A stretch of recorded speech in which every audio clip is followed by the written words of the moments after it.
لله وإنا إليه راجعون. إنا لله وإنا إليه راجعون. waxaan ku sugannahay isbitaalka Digfeer aniga wasiir ku-xigeenka ehelka galmudug ehelka wasiirka agaasimaha xiriirka dowlad goboleedyada ee wasaaradda dhalinyarada isboortiga oo maanta oo dhan dul taagnaa marxuumka waxaan caddaynaynaa in 7:33 daqiiqo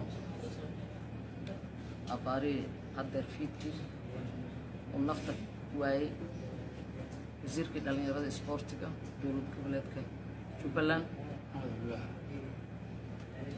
وضنا محمد أو لباح.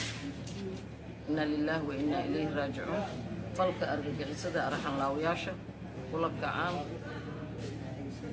دولة دايدتك الصومالية وما تدري الشعب فضا في برمجين كذا ayuu maanta isagana kula kulmay intii ku dhimatay qaraxaas iyo qaraxyadii kale waxaan leenahay intii islaan oo dhimatay Allah u naxariisto intii ku dhaawacmo oo dhan waxaan leenahay ilaahay ha u boogadhayo nabarka cadaawaha laakiin dhalinyarada Soomaaliyeed waad ogtihiin oo hore u ballan qaadeen Visa House markii la joogay iyo wixii ka dambeysay kooxda isxilqaan inaysan u joojinaynin dadka Soomaaliyeedna waa ka go'an tahay in gacanna meydka lagu duugo dhibaatooyinka ay geystaan gacanna dhaawaca lagu qaato gacanna la isaga celiyo ayaga shacabka Soomaaliyeed iyo dowladooda ilaahay idinkiis waana la iska celinayaa xalaawayaashaas marxuumka hadda u dambeeya oo libaax wasiirka